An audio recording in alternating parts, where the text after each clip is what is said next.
என் பேர் ஆண்டோ. அங்கே ஊஞ்சல் ஆடிட்டுருக்கால, அவள் பேர் தான் கிறிஸ்டியானா. கிறிஸ்டியானா ரொம்ப அழகாக இருப்பாள். ஆனால் அவள் பேச ஆரம்பித்தா பேச்சை நிறுத்தவே மாட்டாள். என்னோடய பெஸ்ட் ஃப்ரெண்ட் அவள் தான். நான் கிறிஸ்டியானாவை ரொம்ப லவ் பண்ணுறேன். ஆனால் அந்த லவ்வை நான் எப்போ சொல்ல போகிறேன்னு தெரியல.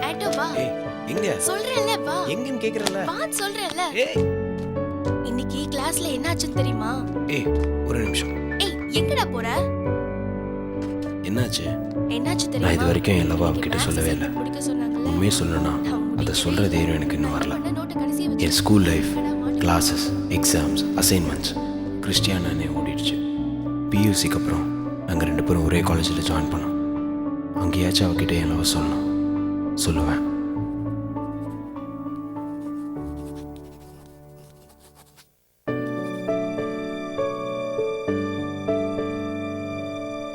ஸ்கூலில் பார்த்ததை விட கிறிஸ்டியானா இன்னும் அழகாயிட்டா. அவளை பார்த்துக்கிட்டே இருக்கலாம்.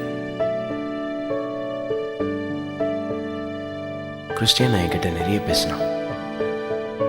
நிறைய, ரொம்ப நிறைய. அவள் என்கிட்ட எவ்வளோ பேசினானோ நான் அவகிட்ட பேசினது கம்மி தான். நான் பேசணும்னு நினைக்கல, அவளை பார்த்தாலே போதும்னு நினச்சேன். என்கிட்ட அன்பாக பேசின ஒரே பொண்ணு அவள் தான். நான் தப்பு பண்ணும்போது கண்டித்த ஒரே பொண்ணு அவள் தான். கிறிஸ்டியானா மேலே எனக்கு இருந்த லவ் இன்னும் அதிகமாக தான் ஆச்சு. அவகிட்ட என் லவ்வை சொல்லியே ஆகணும். ஆனால் அதை எப்போ சொல்ல போகிறேன்னு தான் தெரியல. அவள் என்கிட்ட 1000 வார்த்தை பேசினாலும் நான் சொல்ல நினச்ச அந்த 3 வார்த்தையை மட்டும் என்னால் அவகிட்ட சொல்ல முடியல. I love Christiana.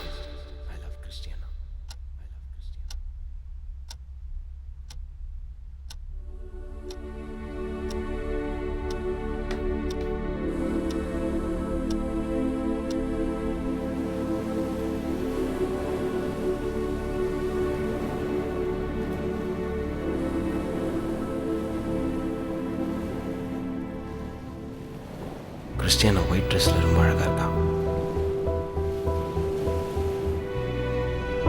அவளை இந்த ட்ரெஸ்ஸில் பார்த்துட்டே இருக்கலாம். அவள் வானத்திலேருந்து குதிச்ச ஒரு ஏஞ்சல் மாதிரி இருக்கா. அவளை எப்படி பார்க்கணுன்றது தான் என்னோட ரொம்ப நாள் ஆசையாக இருந்துச்சு. இன்னைக்கு நான் அதை பார்த்துட்ருக்கேன்.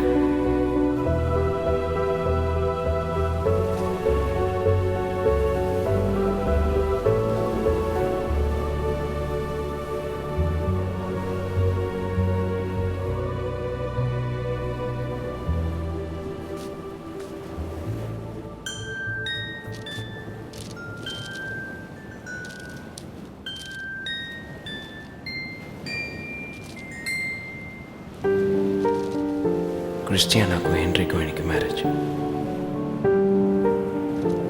கிறிஸ்டியானா ஒரு நாள் என்கிட்ட வந்தா. ஹென்றி அவளை லவ் பண்ணுறதா சொன்னான். அவள் வீட்டில் பேசி ஹென்றி சம்மதம் வாங்கிட்டு தான் சொன்னான். நான் என்ன பண்ணணும்னு கேட்டா. அன்னைக்கு கூட என் லவ்வை நான் அவகிட்ட சொல்லியிருக்கலாம். ஆனால் என்னால் முடியல. அப்போ தான் சாத்தான் உலகத்தில் இருக்குன்றதை நான் நம்பினேன்.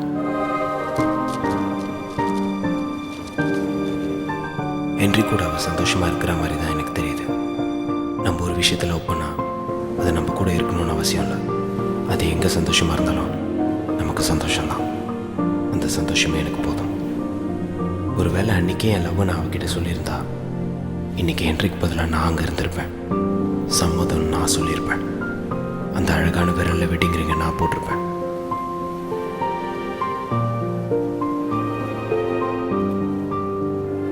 இப்படியே ஹென்றி கூட கிறிஸ்டியானா சந்தோஷமாக இருந்தால் அதுவே எனக்கு போதும்.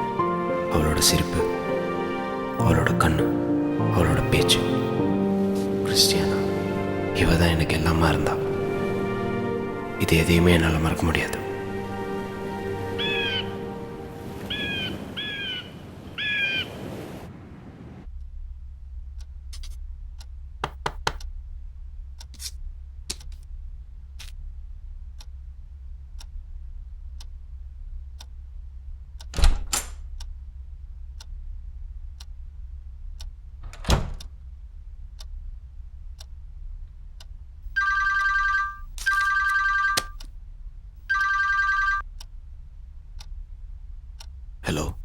ஹலோ ஆண்டோ, நான் ஜேக்கப் பேசுகிறேன்.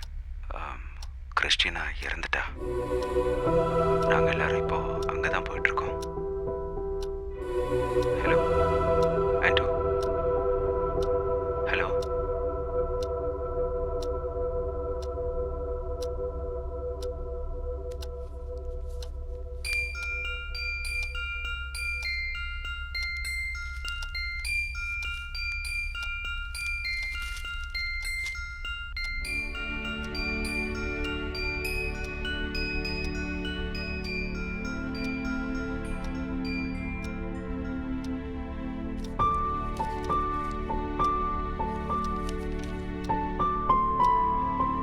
என் பேரு கிறிஸ்டியானா.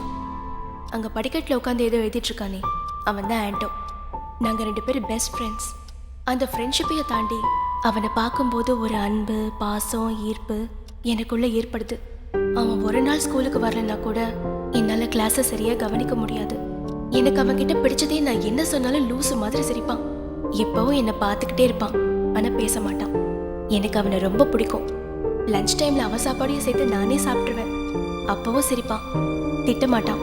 இந்த மாதிரி நிறைய விஷயத்துல ஆண்டோ என்னை இம்ப்ரெஸ் பண்ணான். ஆமா, நான் ஆண்டோவை லவ் பண்றேன். எப்படியாவது என் லவ் அவன்கிட்ட சொல்லணும்னு நினைக்கிறேன், ஆனா முடியல. இன்னைக்காவது ஒரு நாள் சொல்லிடுவேன்.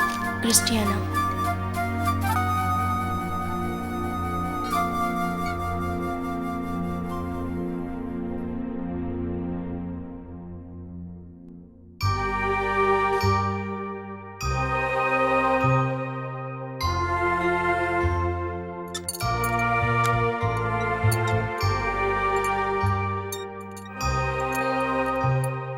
ஆண்டோ வா. ஏய் எங்க சொல்றேன்ல வா. எங்கன்னு கேட்குறேன்ல. வான்னு சொல்றேன்ல.